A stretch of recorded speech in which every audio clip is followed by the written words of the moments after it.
We're inside a private auction in Hong Kong, where valuable pearls are for sale. From a country in the middle of a civil war. In Myanmar, also known as Burma, our visual investigations team and national security reporter Murray Brewster used corporate documents, satellite imagery, and hidden cameras to expose how a pearl company linked to these 4 Canadians supports a military regime committing atrocities, and investigate whether pearls from Myanmar are sold in Canada. These are beautiful on you. Pearls are in the season and they're always in. And no, they aren't grandma's. Pearls are having a moment. And some of the most coveted, golden pearls. What makes them special right now, I would say, is the color. Those golden ones seem to be in pretty high demand. But here's the problem. Some of them come from a war-torn country, in Myanmar, in Southeast Asia. In 2021, the democratically elected government is overthrown by the military, and the new regime kills thousands of civilians. So in order to keep their control, they have been bombing civilian infrastructure, the religious buildings, schools and hospitals. This amount to crime against humanity. Canada places sanctions, making it illegal to do business with the state-owned Myanmar Pearl Enterprise, or MPE, because of its links to the armed forces. The US government says it's a key economic resource for the military regime. But as we're about to show you, a company linked to Canadians is still operating there, even after sanctions. Bell Pearl, founded by the Hajar family. My name is Sarkis Hajar. My job is the most rewarding when I see a beautiful harvest of pearls. They have offices in Myanmar, Singapore, Hong Kong, and right here in Toronto. Like, there's no way you can have a pearl venture in Myanmar without the cooperation or approval of the military regime. That is my understanding. In fact, they take a cut of the amount of pearls that every pearl farm takes. In an email, Bell Pearl describes this arrangement as a production sharing agreement with the government, signed in 2014. We obtained documents showing that between 2024 and 2025, of the more than 80,000 pearls produced by Bell Pearl, more than 20,000 went to the government.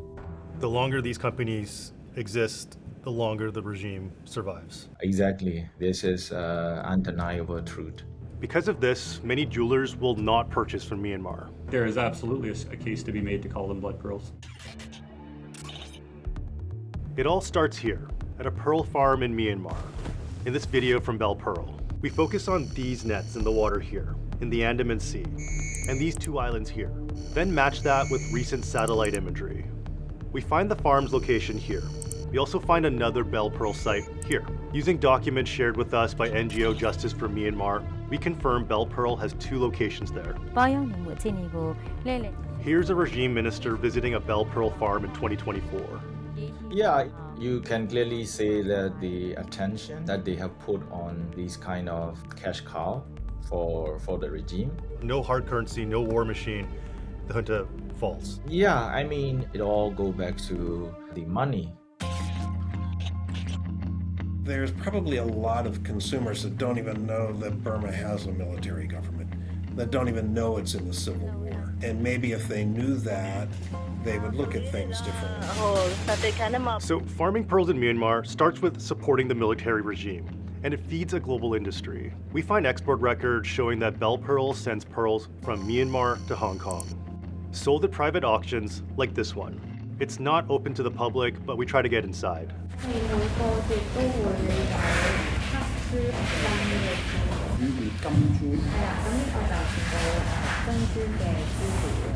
We get this brochure saying the pearls at this auction are from Myanmar. How much revenue these auctions have generated since the coup. Over the auctions that I looked at, maybe it was $1.25 million per auction. So just over 20 auctions, $1.5 million, just conservatively over $20 million has been generated through these auctions. Yeah, I think that would be quite conservative, yes. Now, here's where it gets a bit murky. In 2023, Bell Pearl Toronto was a major importer of pearls from Hong Kong to Canada. We reached out to Bell Pearl Auctions and they tell us no Myanmar pearls have been sold or shipped to Canadian companies, but they can't speak to others' exports. But on Bell Pearl Toronto's website, they advertise Myanmar pearls. So we wonder, what would they tell us in person? We go to Bell Pearl's Toronto office with a hidden camera to hear what they would tell a regular customer, where we see a poster with the same online listing. I noticed that you have the gold pearls. Do you sell those somewhere in Toronto? No, any store has that. So our team goes into one of the stores they name. Do you know where these ones are from? They're from the South Seas. That color is usually off the coast of Burma. The golden colors are mostly Philippines and Burma, Myanmar.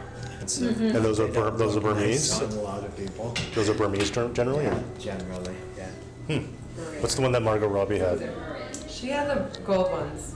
All gold. They're probably Burmese or South Well, Sea. these are too. They're Burmese. But this, I think, actually looks prettier on you.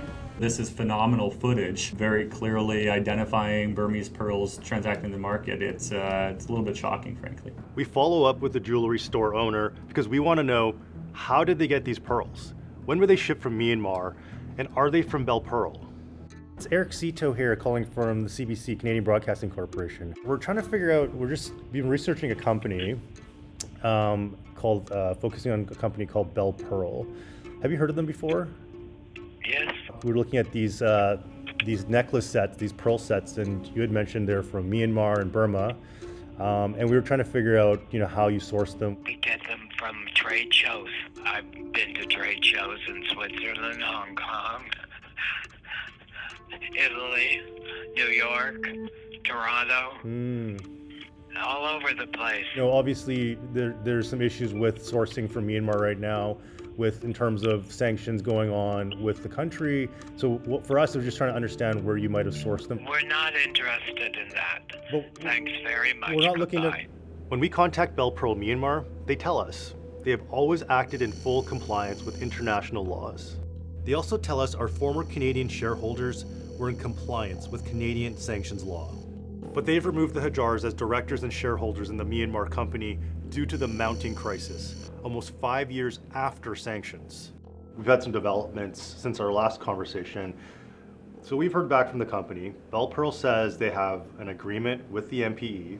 They said they've not broken any international laws, and that it's not illegal to have Canadian shareholders as part of their company. But once you're actually a director of that entity, you have hands-on knowledge and visibility of actually what's happening here. I think it's much, much harder for anyone to say that they're not either facilitating and dealing with that sanctioned counterparty. Do you think that Belle Pearl and the Hajar family have committed sanctions violations?